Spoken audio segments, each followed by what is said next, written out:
कहानी में बहुत मजा आने वाला है, अंत तक जरूर सुनिए। मैंने अपनी अलमारी से ताकत वाली गोली निकाली जो कभी कभार अभिषेक लेते थे और मैं किचन में चली गई। मैंने हल्दी बादाम वाला दूध बॉईल किया और उसमें एक गोली डाल दी ताकि अभिषेक को थोड़ी ताकत मिल सके। ऐसा करते करते रात के 10 बज चुके थे। फिर मैंने जल्दी से दूध का गिलास लिया और अभिषेक के कमरे में चली गई। अभिषेक बड़े ध्यान से मेरा इंतजार कर रहे थे। जैसे ही मैं अंदर आई, अभिषेक खड़े हो गए और मुझे देखने लगे। जब वो कुछ नहीं बोला तो मैंने ही पूछ लिया, ऐसे क्या देख रहे हो? बताओ, मैं कैसी लग रही हूँ? अभिषेक ने संकोच में कहा, मौसमी, मन तो ऐसा कर रहा है कि आपको अभी खा जाऊं। मैंने हंसते हुए उसे दूध का गिलास पकड़ा दिया और कहा, मुझे खाने की जरूरत नहीं है, बस तुम इसे पी लो। अभिषेक ने जल्दी से गिलास पकड़ा और एक सांस में दूध पी गया। दूध पीते ही फिर जो हुआ, दोस्तों, तो चलिए जल्दी से शुरू से कहानी सुनाती हूँ। मेरा नाम राधा है। मेरी उम्र 28 साल है, लेकिन मेरा दिल हमेशा युवा रहता है और मेरी हाइट लगभग 5 फीट 3 इंच की ऊंचाई के साथ। जब मैं साड़ी पहनती हूँ तो जैसे सब कुछ ठहर जाता है। मेरी सुंदर रंगत पर जब सूरज की किरण पड़ती है तो लगता है मानो मैं एक चांदनी रात में घूम रही हूँ। अब बात करते हैं मेरे 21 साल के भतीजे की। जो मेरा हो गया है, उसकी मासूमियत और उत्साह ने मेरे मन में एक हलचल सी मचा दी है। जब वो मेरी तरफ देखता है तो उसकी आंखों में वो खास चमक होती है, जैसे वो किसी खूबसूरत ख्वाब को देख रहा हो। कभी वो मुझसे कहता है, मौसी, आज आप सच में बहुत सुंदर लग रही हैं। इसलिए मेरे पति कभी कभी दिन में ही मेरा पूजन कर देते थे। हम शहर में रहते हैं क्योंकि मेरे पति सरकारी नौकरी करते हैं। मेरी 1 साल की एक बेटी भी है, इसलिए दूध की थैलियां भी बड़ी है। मैं अपने पति का आशीर्वाद समझकर रोज लेती थी। भले ही हमारी शादी को 9 साल हो चुके थे, लेकिन मेरे पति अभी तक मुझे अच्छा प्यार करते थे। मैं वह की बहुत साफ सफाई रखती थी और कभी कभार मेकअप भी कर लिया करती थी। पिछले महीने कुछ ऐसा हुआ जिसका हमें बिल्कुल अंदाजा नहीं था। शाम को मेरे पति साहिल घर आ रहे थे। उनके किसी दोस्त की बर्थडे पार्टी थी, इसीलिए दोस्तों ने उन्हें थोड़ी पिला दी थी और वो बाइक से घर लौट रहे थे। आते वक्त उनका एक्सीडेंट हो गया। इस हादसे में उनके एक पैर में फ्रैक्चर हो गया और डॉक्टर ने कहा कि सही होने में कम से कम 6 से 9 महीने लगेंगे। ये सुनकर मेरा मन टूट गया। साहिल का दर्द भले ही शारीरिक था, लेकिन मेरे मन में एक गहरी चिंता का सागर उमड़ आया। जब मैंने उन्हें अस्पताल में देखा, उनकी आंखों में दर्द का साया था। मैंने तुरंत उनके पास जाकर उनका हाथ थाम लिया। इसी वजह से मेरी दीदी और मेरा भतीजा अभिषेक उन्हें संभालने के लिए आए थे। मेरे जीजाजी और दीदी तो वापस चले गए, लेकिन अभिषेक ने साहिल को यहाँ रुकने के लिए कह दिया। क्योंकि वो ठीक से खड़े भी नहीं हो पा रहे थे, मुझे ही बाजार से सामान लाने और बाहर के काम करने पड़ते थे। इसीलिए मैंने अपनी बहन को कहकर अभिषेक को कुछ दिन रुकने के लिए बोल दिया। अभिषेक मान गया और बहुत खुश हो गया। अभिषेक मेरे कान तक ही आता था, शरीर भी ठीक ठाक था और रंग भी सामान्य था। अभिषेक ज्यादा बिगड़े किस्म का लड़का नहीं लग रहा था और मैं भी खुश थी कि कोई तो आया जो मेरी मदद कर सके। आज अभिषेक मुझसे थोड़ा थोड़ा शर्मा रहा था क्योंकि वो शादी के बाद मुझसे पहली बार मिला था। रात को जब मैं साहिल को खाना खिला रही थी, तब अभिषेक भी हमारे पास बैठा था। फिर अभिषेक अपने कमरे में जाकर समय पर सो गया था। साहिल के चेहरे पर थोड़ी राहत थी, लेकिन वो अभी भी दर्द में था। तभी मेरी अंदर की भावनाएं बाहर निकल पड़ी। मैंने साहिल के पास बैठकर कहा, वो भी क्या दिन थे जब आप रोजाना मैच खेला करते थे साहिल। ये सुनकर मुस्कुराने लगे। क्या हो गया मेरी राधा, आज तो पूरी मजे में लग रही हो, मैंने कहा। नहीं जी, आपको तो मजाक लग रहा है और इधर मेरी बुरी हालत हो रखा है। सच बताओ, तो इस वक्त मेरा बुरा हाल कर दिया मेरे पति।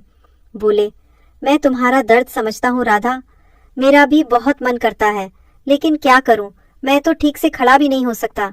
बस थोड़े दिन और निकाल दो, फिर देखना मैं इस गुफा का क्या हल करता हूं। तभी मैंने कहा, थोड़े दिन नहीं, पूरे 6 महीने बाकी है प्लास्टर उतरने में, और मेरा तो 1 महीने में ही ये हाल हो गया। पता नहीं आगे के दिन कैसे कटेंगे। मेरे पति मेरी उदासी दूर करने के लिए बोले, चलो वो नहीं तो कम से कम दूध ही पिला दो, डॉक्टर ने भी कहा है। तभी मैंने हंसते हुए कहा, आपके नसीब में तो वो भी नहीं है, क्योंकि आपकी बिटिया रानी ने पी लिया है। हम दोनों जोर जोर से हंसने लगे। मेरे पति मुझे खुश रखने की पूरी कोशिश करते थे, लेकिन मैं क्या करूं, सब बेकार था। थोड़ी देर बाद साहिल सो गए, क्योंकि उनकी दवाइयों में नींद की गोलियां भी थी, लेकिन मुझे नींद कहाँ आ रही थी। इसीलिए मैं खड़ी होकर अभिषेक को देखने चली गई कि वो सोया है या नहीं। लेकिन अभिषेक अभी तक जाग रहा था और मोबाइल देख रहा था। मैंने उसके कमरे में जाकर कहा, क्या हुआ अभिषेक, 11 बज चुके हैं और तुम अभी तक नहीं सोए? लगता है तुम्हारे मन नहीं लग रहा है। अभिषेक उठकर बैठ गया और बोला, नहीं मौसी, ऐसी बात नहीं है, बस यूं ही फ़ोन देखते देखते लेट गया। फिर अभिषेक ने पूछा, मौसी आप भी तो नहीं सोई? मैंने कहा, मुझे तो आजकल नींद ही नहीं आती। अभिषेक ने पूछा, क्यों, क्या बात हो गई? मैंने हंसते हुए कहा, नहीं नहीं, वो मैं तुम्हें नहीं बता सकती। जब तुम्हारी शादी होगी तो तुम्हें खुद ही पता चल जाएगा। मेरे मुंह से ऐसा सुनते ही अभिषेक ने अपनी नज़रें नीचे झुका ली और अंदर ही अंदर मुस्कुराने लगा। तभी मैंने कहा, अरे तुम तो इतनी सी बात पर शर्मा गए। अच्छा बताओ, अभी तक कोई लड़की पटाई है या नहीं? अभिषेक कुछ नहीं बोला, उसे अभी भी शर्म आ रही थी। तभी मैंने उसका हाथ पकड़ा और कहा, अरे पागल, अपनी मौसी से इतना मत शर्माओ। धीरे से बोला, मौसी सच बताऊं तो ऐसी बातें मैंने अभी तक अपने दोस्तों से भी नहीं की है। मैंने कहा, अच्छा तो मुझे अपना दोस्त ही समझ लो, क्योंकि मुझे ऐसी बातें करने में बहुत मज़ा आता है। अभिषेक ने कहा, हाँ मौसी, एक थी, लेकिन उसने अभी मेरे से दोस्ती तोड़ दी है।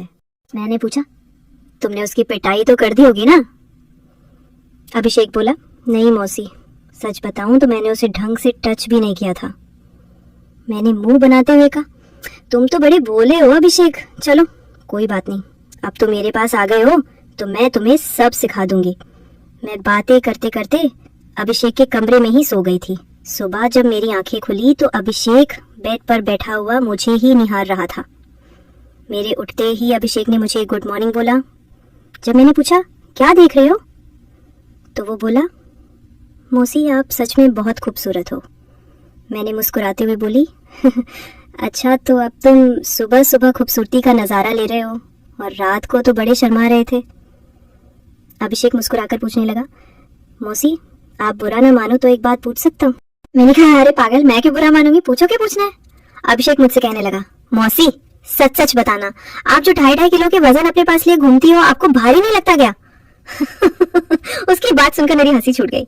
इसके बाद अभिषेक मुझसे काफी खुल गया था और अब वो मुझसे ज्यादा शर्म नहीं करता था। इससे मैं भी बहुत खुश थी, क्योंकि अब मेरा भी समय अच्छे से कटने लगा था। अभिषेक को आए हुए 11 से 13 दिन बीत चुके थे और वो मुझसे काफी घुल मिल गया था। वो बाहर के सारे काम कर देता, बाजार से सामान ले आता और अपनी चाचा को भी घुमा देता। मेरी तो बहुत सेवा करने लगा था। शाम को मेरा सर भी दबा देता और कभी कभी मेरे शरीर को भी आराम देता। लेकिन मेरी फरमाइश दिनों दिन बढ़ रही थी और मैं मेरे पति की हालत अब भी वैसी ही थी। अब सब कुछ मेरी बर्दाश्त के बाहर हो चुका था। मैंने सोचा कि अब तो अभिषेक ही है जो मेरी हेल्प कर सकता है। वैसे मेरे पड़ोस में भी 3 लड़के रहते थे जो स्टडी करते थे। वे भी मुझे देखते थे। जब भी मैं छत पर बाल सुखाने या कपड़े सुखाने जाती तो वे मुझे ही देखते। और पहले तो मैंने सोचा कि उनमें से एक को पकड़ लूं ताकि कुछ समय के लिए काम चल जाए। लेकिन फिर मैंने सोचा कि मैं इस घर की इज्जत हूँ और कल को पता नहीं इनमें से कौन मुझे या मेरे पति को बदनाम कर दे। इसीलिए मैंने उन्हें भाव नहीं दिया। लेकिन अभिषेक तो घर का ही है, इसीलिए मैंने सोच लिया कि वही मेरी हेल्प कर सकता है। आज मैंने पक्का प्लान बना लिया कि आज अभिषेक हेल्प ले ही लूंगी। उसके बाद मैं रसोई में खाना बनाने चली गई।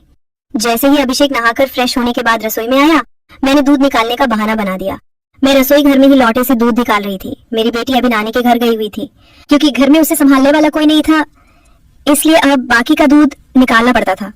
और घर में मेरे पति और अभिषेक के अलावा कोई नहीं था, तो मुझे डर भी नहीं था। जैसे ही अभिषेक अंदर आया, वो मुझे देखकर एकदम घबरा गया और कहने लगा, सॉरी मौसी, मुझे माफ कर दो, मैंने देखा नहीं, और बाहर जाने लगा। तभी मैंने उसे रोक लिया। अरे अभिषेक, क्या हुआ? कोई बात नहीं, अंदर आ जाओ। अभिषेक बोला, अरे मौसी, ऐसे मैं अंदर कैसे आऊं? मैंने कहा, ऐसे वैसे मत करो और जल्दी से आकर मेरी मदद करो। अभिषेक का मन भी कर रहा था, लेकिन मैं उसकी मौसी थी, इसीलिए वो थोड़ा अनकंफर्ट फील कर रहा था। फिर मैंने उसे कहा, अरे इतना क्या शर्मा रहे हो, अब जल्दी से आओ और मेरी मदद करो। धीरे धीरे अभिषेक रसोई में आ गया और पास आकर खड़ा हो गया। वो मुझे देखता ही रह गया। तभी मैंने कहा, ऐसे क्या घूर रहे हो, क्या तुमने आज तक नहीं देखा? अभिषेक बोला, माँ कसम मौसी, मैं आपको बता नहीं सकता कि मुझे कैसा लग रहा है। बहुत ही अच्छा है मौसी। मैंने कहा, तारीफें करना छोड़ो और यहाँ मेरी मदद करो। तभी अभिषेक बोला, मौसी मुझे नहीं आता कैसे करना है। तो मैंने कहा, अरे बुद्धू, इसमें कुछ नहीं करना, ये लो पकड़ो और बस धीरे धीरे निकलो। थोड़ी देर बाद जब अभिषेक की हेल्प में हाथ तेज होने लगे, तो मैंने सोचा कि अब मेरा आगे झुककर सही से काम करने का समय है। मगर जैसे ही मैं झुकने लगी तो देखा कि अभिषेक का काम तो पहले ही खत्म चुका है। उसे देखकर मेरा मन बहुत उदास हुआ, लेकिन फिर भी मेरी हंसी निकल ही पड़ी। मैंने नाराजगी से अभिषेक को मारते हुए कहा, ये क्या किया पागल तुमने, तो शुरू होने से पहले ही खत्म कर दिया। इसके बाद जैसे ही अभिषेक का नशा उतरा, उसने हड़बड़ा हुए कहा, सॉरी मौसी, सॉरी, वो मैंने ऐसा काम पहले कभी नहीं किया, इसलिए मुझसे ऐसा हो गया। मैं अभी जाकर साफ करके आता हूँ। और उसने मेरी एक भी बात नहीं सुनी और तुरंत रसोई में से चला गया। मैंने भी उसे ज्यादा रोकने की कोशिश नहीं की, क्योंकि मैं समझ चुकी थी कि ये उसके लिए इतना आसान नहीं होगा। इस चक्कर में आज खाना भी लेट हो गया था, इसलिए मैंने जल्दी से खाना तैयार किया और साहिल को कमरे में देने के लिए चली गई। साहिल भी बैठे बैठे खाने का इंतजार कर रहे थे। साहिल बिल्कुल सीधे साधे और सरल स्वभाव वाले आदमी हैं। वो मेरी बहुत बहुत चिंता करते हैं। जब मैं उनके लिए खाना लेकर गई तो पूरा पसीने से भीगी हुई थी। मुझे देखकर वो बोले, इतनी जल्दबाजी क्यों करती हो राधा, धीरे धीरे काम कर लिया करो ना, देखो तुमने अपना क्या हाल बना लिया है। तब मैंने उन्हें छेड़ते हुए कहा, ये तो कुछ भी नहीं है, जब तुम काम करते हो तो मेरा इससे भी बुरा हाल हो जाता है, और तब तो मैं तुम्हें रुकने के लिए भी कहती हूँ, लेकिन तुम तो नो कहकर काम की स्पीड को दुगना कर देते हो। मेरे मुंह से ऐसा सुनकर मेरे पति मुस्कुराने लगे। तुम भी ना राधा, कहाँ की बात कहाँ ले जाती हो। इसके बाद साहिल ने खाना खा लिया और मैंने उन्हें दवाई भी दे दी। दवाई लेने के बाद उन्हें नींद आ गई और वो आराम करने लगे। मैं भी काफी थक चुकी थी, इसलिए मैं नहा धोकर फ्रेश हो गई। इसके बाद मैं अभिषेक के कमरे में उसे देखने के लिए लगने, तो वो भी सो चुका था। फिर मैं भी आकर आराम करने लगी। शाम को जब मैं अभिषेक को चाय देने गई तो वो बैठा फोन चला रहा था। मुझे देखकर उसके चेहरे पे मुस्कान आ गई। मैं भी उसे देखकर हंसने लगी और मैंने उससे पूछ लिया, क्या बात है अभिषेक, आज तो तुम काफी ढीले ढाले से लग रहे हो। अभिषेक बोला, मौसी, वो मैंने पहली बार काम ऐसा अनुभव लिया था। प्लीज आप बुरा मत मानना, मैं सच बता रहा हूँ, बिल्कुल मेरे से काम नहीं कर पाया। तभी मैंने उसे रोकते हुए कहा, अरे बेवकूफ, मैं कब बुरा मानने लगी, वैसे सच बताऊं तो मुझे भी अच्छा लग रहा था। इसके बाद मैंने अभिषेक को चाय पकड़ा दी और उसके साथ बैठकर पीने लगी। हम दोनों बातें करने लगे। आज अभिषेक के मुंह से मेरे लिए तो फूल ही झड़ रहे थे। वो बस मेरी तारीफें ही करता जा रहा था। मौसी, आप बहुत अच्छी हो। मैं तो सोच रही हूँ कि सारी उम्र आपके ही घर रहूं। इन 13 दिनों में मुझे स्वर्ग जैसा महसूस होने लगा है, और ऊपर से आपकी खूबसूरती। मैंने मुस्कुराते हुए कहा, आज तो तुम्हारे मुंह से सिर्फ तारीफें ही निकल रही हैं। लगता है अभिषेक मेरा हाथ पकड़ के बोला, आप सही कह रही हैं मौसी, अब आपको भी मेरे काम में मेरी मदद करनी होगी। अब तो आपको मेरी बात माननी ही होगी। प्लीज मौसी, मना मत करना, बस एक बार के लिए मुझे एक मैच खिला दो, इसके बाद आप जो भी कहेंगी मैं करूंगा। जब अभिषेक से कह रहा था तो उसका चेहरा लाल टमाटर जैसा हो गया था और मेरी मुस्कुराहट फूट पड़ी थी। मैंने उसके सर पर हाथ फिरते हुए कहा, अरे पगले, इतना सीरियस क्यों हो रहे हो? बताओ, मैंने तुम्हें कभी किसी चीज लिए मना किया है? वैसे भी अब तुम्हारे चाचा तो वैसा भी मेरे काम में मेरी मदद नहीं कर पाते हैं।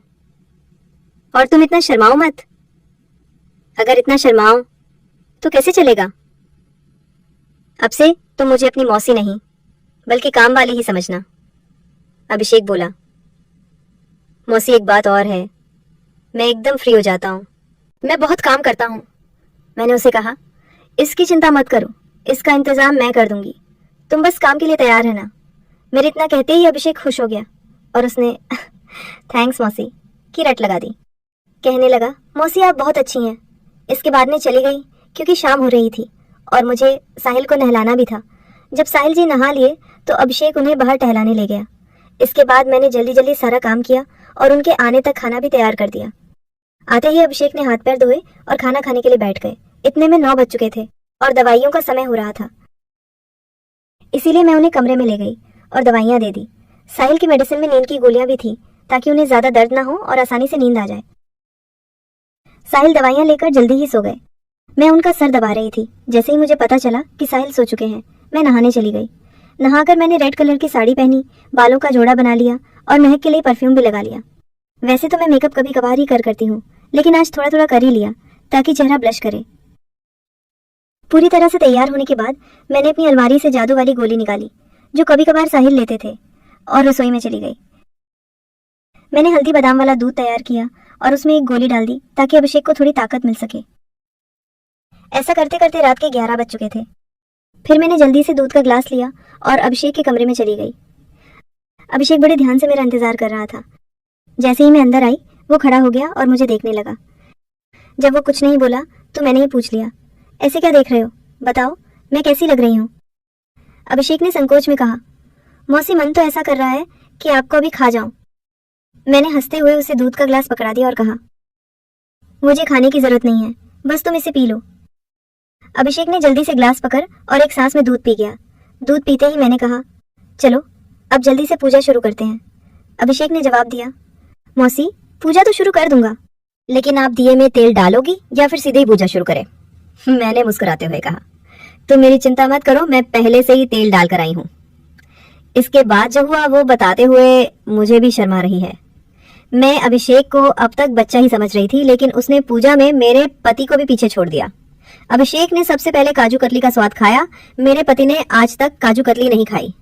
वो तो सीधे ही पूजा शुरू कर देते थे। जब मैंने अभिषेक से कहा, अब बस भी करो, और कितने खाओगे? तो उसने जवाब दिया, नहीं मौसी, आपको नहीं पता ये कितनी मीठी है, इसी के लिए हम पागल रहते हैं। ये अभिषेक की पहली पूजा थी, इसीलिए वो आधे घंटे से ज्यादा नहीं कर पाया। मैं तो ज्यादा नहीं थकी, लेकिन अभिषेक पसीने पसीने हो चुका था। मुझे भी 2 महीने बाद पूजन का काम मिल रहा था, तो मैं भी बहुत खुश थी। इसके बाद अभिषेक थक चुका था और आराम करने लगा। मैं भी वहीं पर थी। जब मैंने उसे पूछा, कैसा लगा फर्स्ट टाइम पूजा करके? तो अभिषेक ने जवाब दिया, मौसी सच कहूँ तो ऐसा लगा जैसे जिंदगी के सारे सुख एक साथ मिल रहे, या कहूँ तो दुनिया की सबसे अच्छी मौसी हो। फिर हम बातें करते करते सो गए। सुबह जब मैं उठी तो बिल्कुल फ्रेश महसूस कर रही थी। मैंने उठकर चाय नाश्ता बना लिया और साहिल को दे आई। इसके बाद मैं अभिषेक को भी चाय देने के लिए उसके कमरे में गई। वो भी उठ चुका था चाय लेकर। उसने मुझसे पूछा, मौसी मुझे डर लग रहा है, कहीं हमने कुछ गलत पूजा तो नहीं कर ली? मुझे लगा कि शायद अभिषेक को पछतावा हो रहा है। मैंने उसे समझाते हुए कहा, अभिषेक तुम ऐसा बिल्कुल मत सोचो। सच कहूँ तो ये मेरी मजबूरी थी, क्योंकि तुम्हारे चाचा 7-8 महीने तक ठीक नहीं हो सकते और मुझसे इतना इंतजार शायद ही हो पाता। लेकिन तुमने मेरी बहुत मदद की है पूजा करने में। प्लीज तुम इतनी टेंशन मत लो, और हाँ, इसके बारे में किसी से भी मत कहना। अभिषेक ने सर हिला दिया और बोला, मौसी अगर ये मेरी मजबूरी बन गई तो मैंने कहा आ जाना फिर अपनी मौसी के पास। मैंने कब तुम्हें मना किया है? इतना कहकर मैं मुस्कुराने लगी और अभिषेक फिर से मेरी तारीफ करने लगा। मौसी आपकी जितनी तारीफ की जाए उतनी कम है। पता नहीं मैंने पिछले जन्म में कौन से पुण्य किए थे जो मुझे आप जैसी मौसी मिली। इसके बाद मेरे और अभिषेक के बीच पक्की वाली दोस्ती हो गई थी। अब जब भी मेरा मन करता मैं अभिषेक से पूजन करवा लेती। इसी बीच अभिषेक के पापा ने फोन भी किया था कि वो घर आ जाए, लेकिन अभिषेक ने मना कर दिया। अब मेरे पति साहिल भी चलने फिरने लगे थे, तो हम लोग बाजार भी घूमने लगे। अभिषेक अब मेरी ओर ज्यादा केयर करने लगा था। शाम को जब भी मैं सुलाकर अभिषेक के पास जाती तो वो मेरे पैर दबाता, कमर की मालिश करता और सर भी दबाता। मैं अभिषेक से कहा भी करती थी कि मेरे लिए इतना काम करने की ज़रूरत नहीं है, लेकिन वो नहीं मानता और कहता, चुप रहो मौसी, आप सारा दिन काम करती हो इसीलिए थक जाती हो, तो इतना तो मुझे भी करने दो। दोस्तों, शायद आप लोगों को मैं बिल्कुल भी पसंद ना आऊं क्योंकि मैंने इसके रिश्ते को खराब किया है, लेकिन सच कहूं तो मैं भी ऐसा करना नहीं चाहती थी, लेकिन भावनाओं में सब कुछ हो गया। इसलिए प्लीज़ आप लोग समझने की कोशिश करना और मेरी कहानी को सुनकर भावनाओं में मत बह जाना, क्योंकि सच में ये गलत बात होती है। तो मेरे खातिर कमेंट में एक प्रॉमिस ज़रूर करके जाइए कि आप लोग अपने जीवन में ऐसा कभी नहीं करेंगे। स्टोरी की शिक्षा, ये कहानी हमें कई महत्वपूर्ण सबक देती है जो हमारे जीवन में काम आ सकते हैं। आइए हम इन शिक्षाओं को विस्तार से समझते हैं। कहानी में राधा अपने पति साहिल की देखभाल करती है जब वो दुर्घटना में घायल होते हैं। ये दिखाता है कि जिम्मेदारी का मतलब केवल व्यक्तिगत लाभ के लिए जीना नहीं है, बल्कि अपने प्रियजनों की देखभाल करना भी शामिल है। जीवन में जब हम किसी रिश्ते में होते हैं तो हमें अपने साथी के प्रति समर्पित रहना चाहिए, तो वो अधिक मजबूत और स्थायी होता है। हमें अपने रिश्तों में ईमानदार रहना चाहिए और एक दूसरे पर विश्वास करना चाहिए। तो दोस्तों, आपको ये कहानी कैसी लगी कमेंट में हमें जरूर बताएं, और अगर चैनल पर पहली बार आए हो तो चैनल को सब्सक्राइब करना ना भूलें। ऐसी मजेदार कहानियां